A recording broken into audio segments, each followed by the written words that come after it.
perfect wind, flat water. It's just perfect.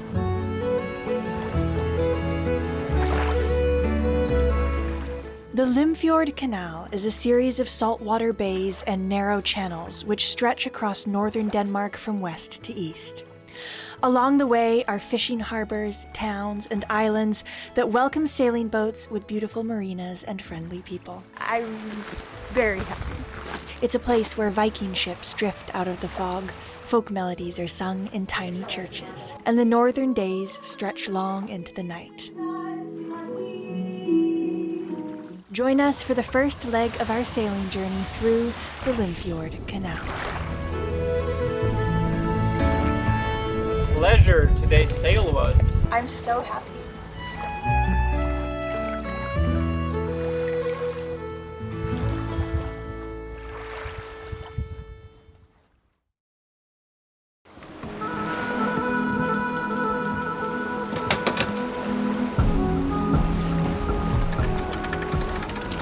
I'm Maya, and this is Aladino. In the summer of 2022, we sailed north in our 28-foot home with our sights set on Scandinavia. We dreamed of rugged coastlines, intense sailing, and otherworldly anchorages. Join us as we document every chapter of this Scandinavian summer.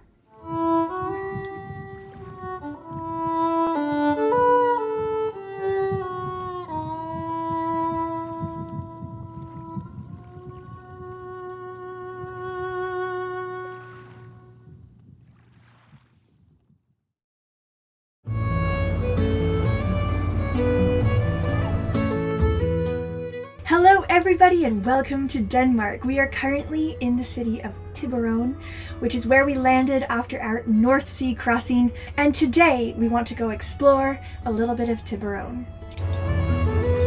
Yeah, there's quite a bit of tide. Alright, but then we've seen our ropes are good. Yep. We can swing down and up. We're on a good limit. All is good. Let's go! Thyborøn is an old fishing town built right on the wild shores of the North Sea. There are no trees around, mostly because the wind often blows too hard for them to grow. But today, on an unseasonably warm summer's day, the wild storms of the North Sea seemed nearly impossible. It was actually hot out. But fortunately, there was reprieve, because Thyborøn is actually home to Europe's only year-round ice sculpture museum. We decided to go check it out, because in my mind at least, Scandinavia and ice sculptures go together like Italy and spaghetti.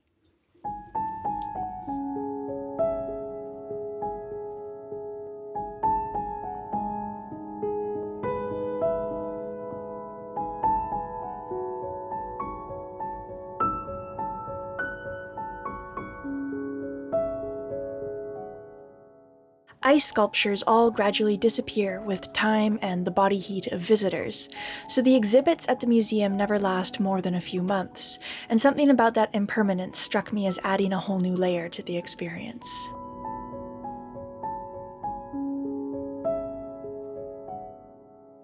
There's a reason why there's a year-round ice museum in Thyborøn. Before housing lovely sculptures, this building housed bricks of ice that the fishermen would use to preserve their catch. Thyborøn used to be a bustling fishing harbor with wooden fish boats tied 3 or 4 deep against the harbor walls, and now only a fraction of the fleet remains, and the blocks of ice have been carved into art.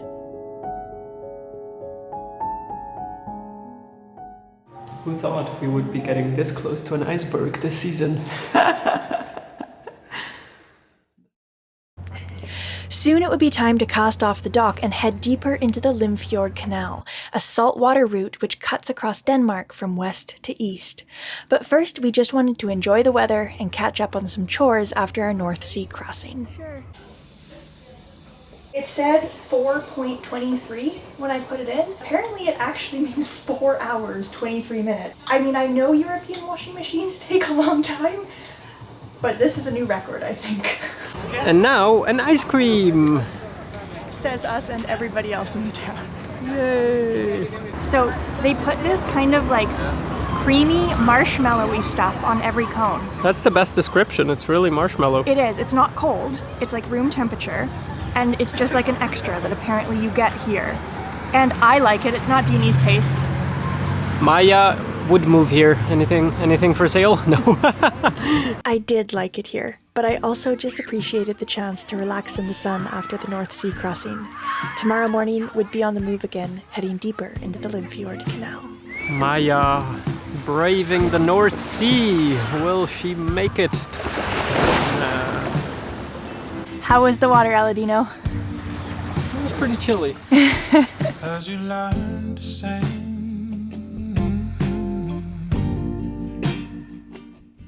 That evening, the harbor was packed with a regatta of boats that came from the Netherlands, and we even had someone tie alongside us, which was actually a very fun and social experience.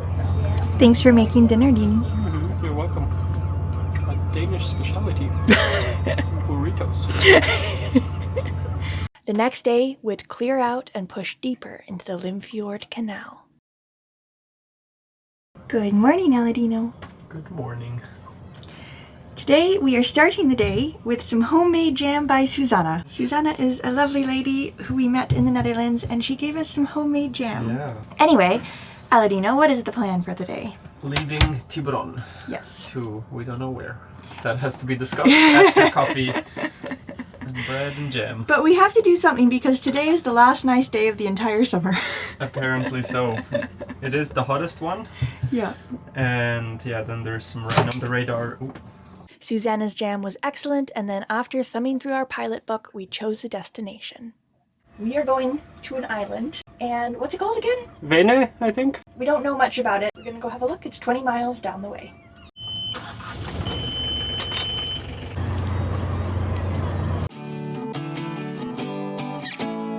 Bye-bye, Thyborøn! You've been very good to us. So we just pulled into the fuel dock before leaving the harbor, which we didn't figure we would film, but while we were there, we met two really lovely people. One of them works on the local ferry here, which goes across the channel to the other side, and he recognized us from YouTube because he watches the videos. And his friend is a fisherman here. He's been a fisherman here for 30 years. His dad was a fisherman before him. He also said in 2018 there was one of the roughest winters they've had, and this whole channel was actually stuffed with ice, which looked crazy. He showed us a photo on his phone. Very interesting. That doesn't normally happen.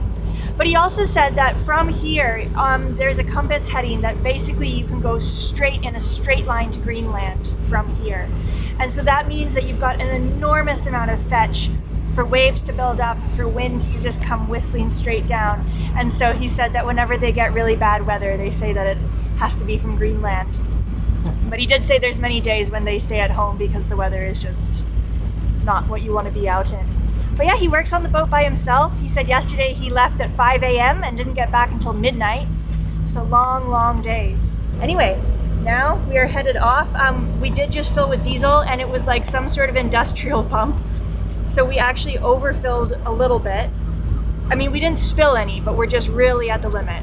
So we want to burn a little bit off. Not to heel and get it out of the vent. Exactly, because if we heel right now, it's going to come out the vent in the cockpit. So burn a bit off, and then we'll put the sails up.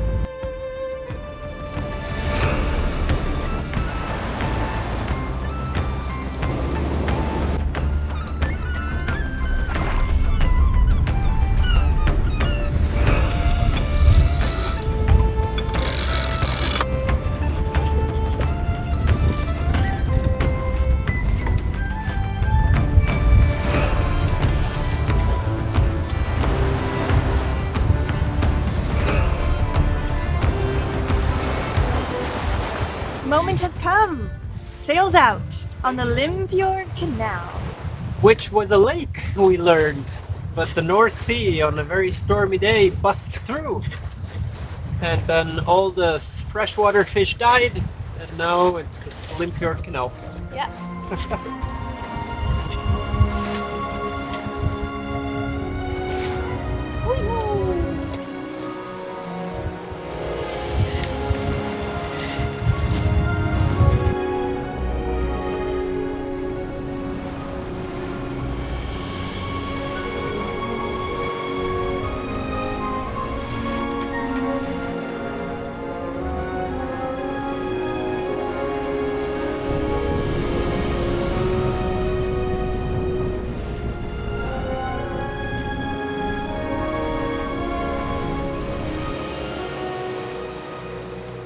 We charged along, gliding along the flat water, Genoa filled with wind, making 6 knots while the wind vane steered us on course. All around, the gentle landscape of Denmark floated past.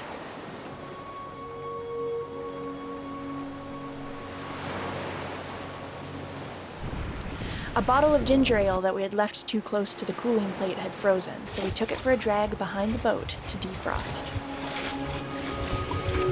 You can practice and gain confidence in your knots. Yeah. For this, I recommend clove hitch.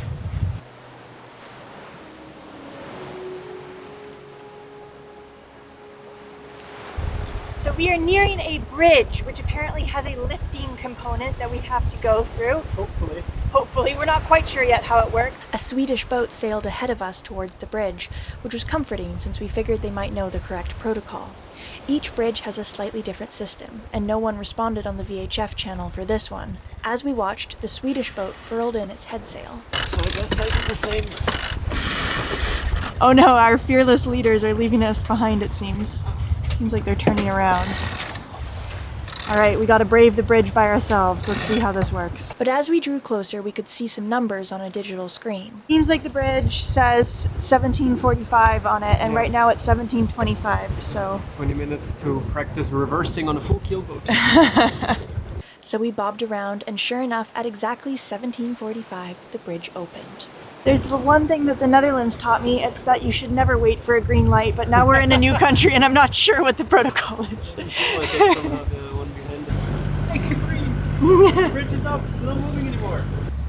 Alright, honestly the lights are still red, but they've closed the highway now, so we're just going. The bridge is stopped. It seems like the boat behind us is doing the same. These situations are always a little uncertain when you're not sure sort of the protocols around these things. I feel the pressure from him pushing behind, and he's maybe saying, well, he's going, so I go as well. Yeah, I don't know. Wow, lighthouse, house! We were through, and the sails instantly went back up. Woohoo! Ah, there we go. Engine off, sails up.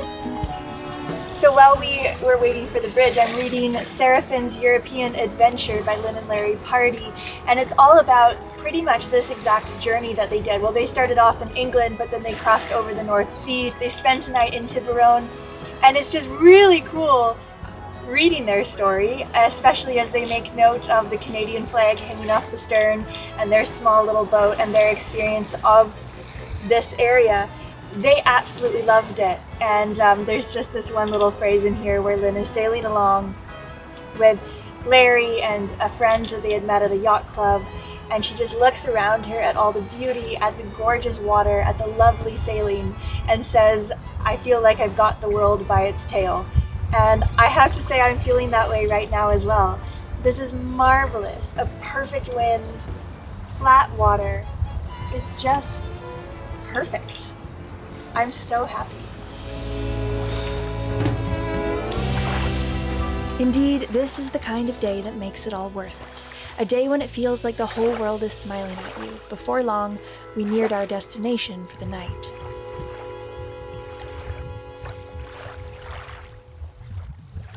Here we have the island of Venø, where we will be spending the night. Looks like there's some trees, some rolling hills, some cliffs leading up from the ocean. It looks beautiful. Try to concentrate on breathing and let your thoughts fall like water to the floor. As we neared the harbor, we could see cottages with thatched roofs by the sea, and a few masts, but not too many, in the small harbor. Know that it's all just the truth of the lie.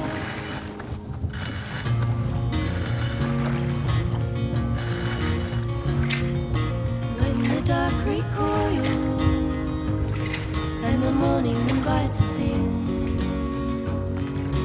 crawling and unfurling. Well, we made it. It wasn't super graceful, honestly. The spots here are very narrow, and we had the wind on the beam coming in, so could have been better, but we made it with no damages. So. Try to concentrate on breathing and let your thoughts fall like water to the floor. The harbor doubled as a campground, and the harbor kiosk doubled as island grocery store, diner, campground reception, and book exchange. The quiet town only has 200 year-round inhabitants, but now in the summer there were plenty of cars in the driveways of vacation houses and B&Bs. We strolled aimlessly, Aladino looking like a vagabond with bare feet and a beer bottle, but I guess that's part of the saline aesthetic. The bitterness in your eyes,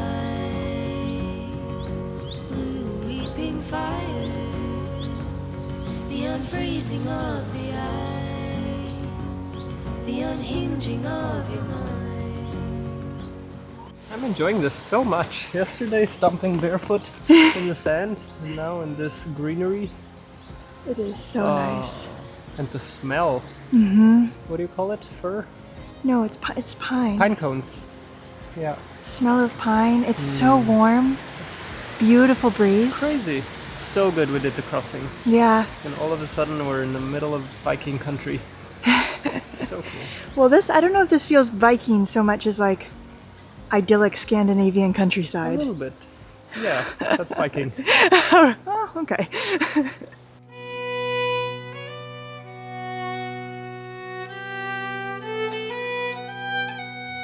We emerged out of the forest at this tiny church, apparently the smallest in all of Denmark. It was meticulously kept, nestled in a quiet garden where the wind whispered through the trees.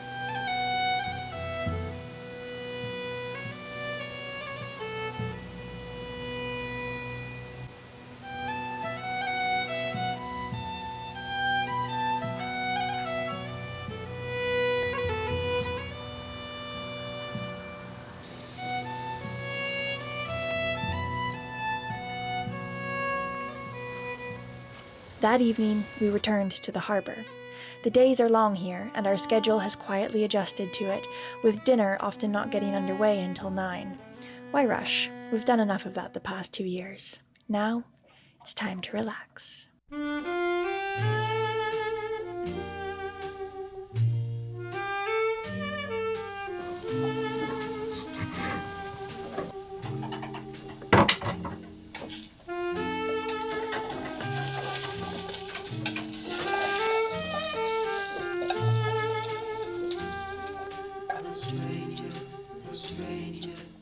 Alright, so we are very much running out of ingredients because we haven't grocery shopped since the Netherlands.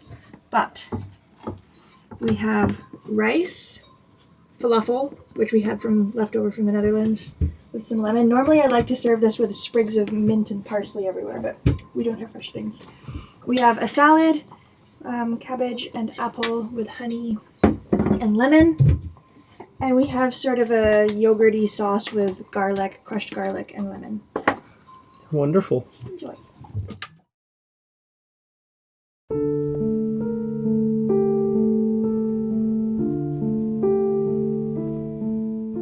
Thank you all so much for watching. We are so overjoyed to be back out here sailing and exploring. It's certainly renewed our excitement for all of the refits that have been going on in the past little while, and we can't wait to be out here again in the future on board Magic Carpet 2, visiting more faraway locations. A huge thank you for watching, for liking, and for leaving a comment. If you enjoyed the video and would like to support this video and others like it, please check out our Patreon page where you also get additional behind-the-scenes content such as real-time updates every week and more access to messaging Aladino and I. An extra big thank you to these folks who always go the extra mile to make sure that Magic Carpet keeps being produced, and we will see you all next Friday.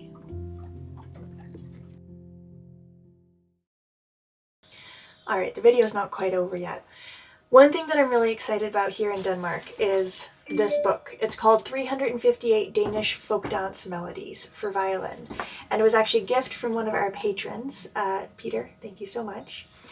It's a book filled with, well, Danish folk dance melodies, and they're all organized according to place, which means I can flip through this book depending where we are and actually find some like traditional tunes that were played at folk dances in that specific area. So I've chosen one for today. We're on the island of Venø. Venø is tiny, and I couldn't find anything for that island specifically, but I could find something for the island of Morse, which is quite nearby, and there's actually several tunes that come from Morse. So I'm going to play one. It's called Copenhagen's Sekstur, Sekstur. I don't really know what that means, but it's just got a fun, lilty, traditional dance feeling to it. Oh, and one other exciting thing. There's a book 2, and this one is filled with harmony parts. So every single one of these tunes has a harmony part. So my twin will come and help me perform this. What is a harmony for us non-musicians? Everyone knows what a harmony is. Not me. You're joking. No, I know what it is. You've been married to me for 5 years. Okay, I do know what it is. If you don't know what a harmony is, your basic education as a human is lacking. All right, time to go. Good explanation. Thank you.